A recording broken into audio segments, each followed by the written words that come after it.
Selamat malam Bapak Ibu. Beberapa tahun yang lalu kita melihat suatu perkembangan teologi yang muncul begitu masif di kalangan Kristen Indonesia. Orang-orang menyebutnya teologi sukses. Demikian para pengamat kekristenan menjulukinya Bapak Ibu ya. Teologi yang mengajarkan bahwa orang yang dekat dengan Allah haruslah menjadi orang yang sukses.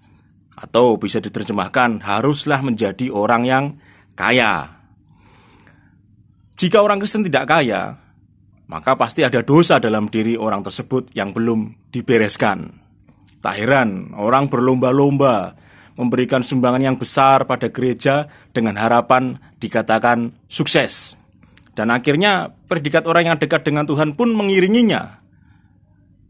Mereka mendapatkan predikat orang yang dekat dengan Tuhan adalah orang yang kaya, yang sukses, yang diberkati Tuhan, seperti itu. Lalu kalau kita mau jujur, ketika jemaat semakin banyak memberikan harta mereka ke gereja, sumbangan ke gereja, memberikan perpuluhan persembahan yang besar ke gereja, siapakah yang menikmatinya? Apakah jemaat ataukah gembala yang menikmatinya? Kita harus jujur, dalam kenyataannya bukan jemaat yang 100% menikmatinya. Yang menikmati hanyalah pendeta yang menginginkan kemewahan dengan menebarkan tafsir Alkitab berdasarkan keinginannya semata. Bapak Ibu yang dikasihi Tuhan, tidak salah orang Kristen mengejar kekayaan. Tidak salah orang Kristen untuk menjadi kaya. Tidak salah pula jika kita berusaha bekerja keras untuk bisa kaya. Yang menjadi masalah adalah ketika kekayaan itu dijadikan satu ukuran untuk menilai kadar iman seseorang.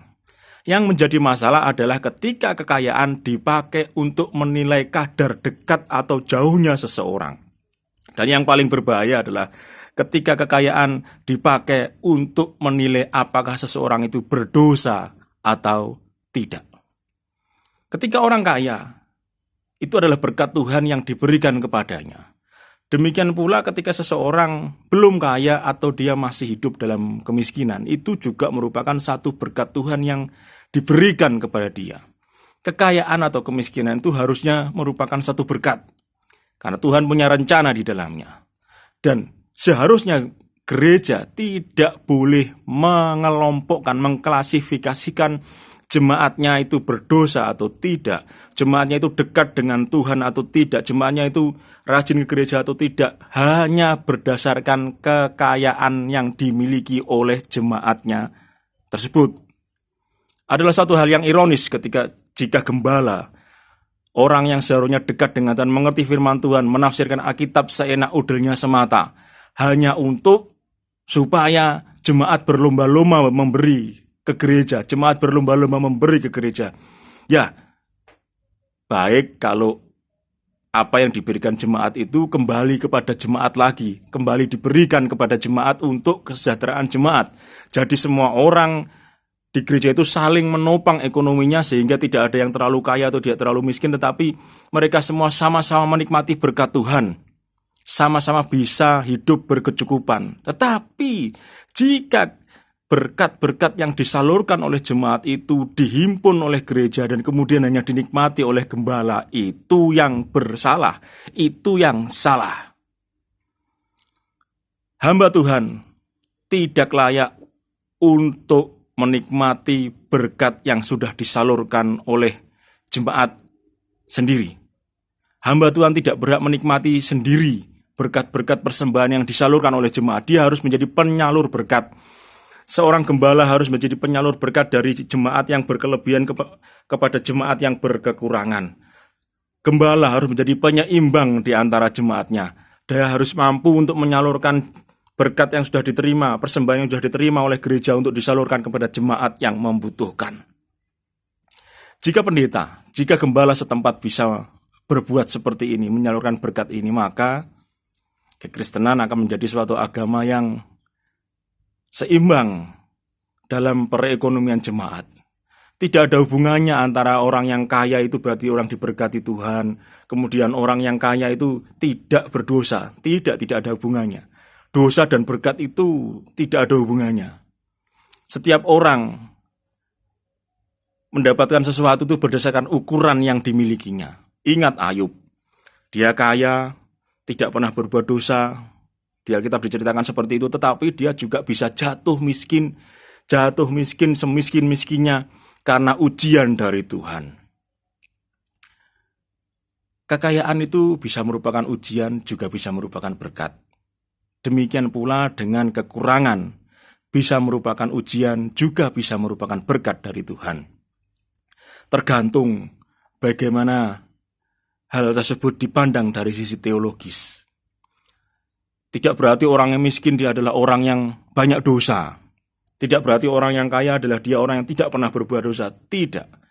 Bukan seperti itu orang Kristen, iman Kristen seharusnya memandangnya. Orang harus seimbang. Lah, kalau ada pendeta yang ngomong seperti ini bahwa orang yang diberkati Tuhan itu orang yang kaya adalah orang yang tidak berdosa, salah sekali Bapak Ibu. Jangan pernah memandang dosa atau tidak itu dari kekayaan yang dimiliki oleh seseorang, dari kekayaan yang dimiliki oleh jemaat. Ada kalanya orang sudah bekerja keras, ada kalanya orang sudah dia berbuat semampunya sesuai dengan firman Tuhan. Dia ikut firman Tuhan dengan sepenuh hatinya, tetapi belum diberkati dengan kekayaan. Ada juga seperti itu. Apakah itu dosa? Tidak. Bukan karena dosa. Ada maksud-maksud Tuhan supaya orang ini tetap hidup dalam hal seperti itu. Karena apa? Itu kadang-kadang juga berkat dari Tuhan, juga ujian dari Tuhan. Kita sebagai manusia yang di luar hubungan pribadi seseorang dengan Tuhan tidak boleh menilai seseorang, menilai dekat atau tidaknya seseorang itu dari kekayaan yang dia miliki. Kita yang berada di dalam jarak yang berbeda dengan hubungan antara manusia dengan Tuhannya, antara umat dengan Tuhannya, tidak berhak menilai seseorang itu berdosa atau tidak dari apa yang kita lihat semata, dari kacamata kita sendiri. Hanya Tuhan dan orang tersebut yang bisa menilai dosa atau tidak, dekat atau tidak hubungan seseorang itu dengan Tuhan. Bukan berdasarkan penilaian kita pribadi, bukan berdasarkan kacamata kita pribadi, tetapi itu semua adalah hak dari Tuhan khusus untuk orang tersebut. Iman Kristen kita mengajarkan dalam segala kondisi tetap berharap kepada Tuhan. Dalam segala kondisi kita harus tetap beriman kepada Tuhan. Kekayaan ataupun kekurangan yang diterima itu tetap merupakan satu anugerah dari Tuhan. Bagaimana kita menyikapinya? Apakah kekayaan itu membuat kita semakin dekat dengan Tuhan atau semakin menjauh dengan Tuhan? Apakah kekurangan yang kita miliki itu membuat kita semakin dekat ataupun semakin menjauh dengan Tuhan? Itu merupakan satu anugerah Tuhan dalam kehidupan kita yang harus kita respon dengan baik, yang harus kita respon untuk semakin mendekat dengan Tuhan apapun yang terjadi. Tidak peduli kaya atau miskin. Jika Tuhan sudah berkehendak, Tuhan bisa mengubahkan kekayaan atau kekurangan itu sekejap mata. Bapak Ibu dikasihi Tuhan, kita sebagai orang-orang Kristen harus seimbang. Jangan sampai terpengaruh ajaran-ajaran yang mengatakan orang semakin kaya berarti dia tidak punya dosa. Orang kaya tidak berdosa. Kalau orang miskin berarti banyak dosanya. Jangan ngomong seperti itu. Jangan mempunyai iman yang seperti itu. Segala sesuatu ini memang merupakan anugerah Tuhan. Segala sesuatu merupakan anugerah Tuhan untuk kita respon supaya kita semakin dekat dengan Tuhan. Supaya kita semakin dekat, hubungan kita semakin dekat dengan Tuhan. Kenapa? Segala sesuatu itu merupakan anugerah Tuhan. Sekali lagi, segala sesuatu merupakan anugerah Tuhan. Ada orang yang dianugerahi Tuhan untuk kekurangan tetapi dia tetap dekat dengan Tuhan, tetap berharap dengan Tuhan. Ada orang yang juga dianugerahi Tuhan supaya dengan kekayaannya dia bisa memberikan bantuan kepada orang-orang yang kekurangan, kepada orang-orang yang membutuhkan pertolongan. Bapak Ibu, kalau kita menganggap bahwa ukuran iman seseorang itu berdasarkan kekayaan, kasihan mereka yang hidup dalam kekurangan. tetapi dekat dengan Tuhan. Jangan sampai kesombongan hadir dalam diri orang yang kaya, sehingga mereka menganggap mereka kaya karena mereka dekat dengan Tuhan. Jangan. Segala sesuatu harus seimbang. Dan orang-orang seperti ini tetap harus dilayani oleh hamba Tuhan. Tidak peduli apapun yang terjadi, tidak peduli apapun, bagaimanapun kondisi ekonominya, orang-orang seperti ini harus tetap dilayani sama-sama di hadapan Tuhan. Tidak boleh saling lebih mengasihi yang satu dan tidak mengasihi yang lain, tidak boleh. Tetapi dua tipe umat ini tetap harus dilayani dengan baik. Jangan melayani seseorang berdasarkan kekayaannya.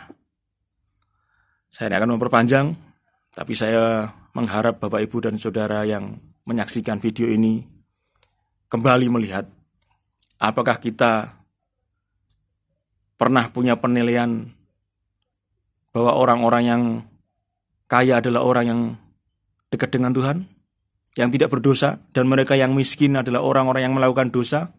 Malam hari ini, saat ini kita harus belajar untuk tetap seimbang, mengasihi mereka semua.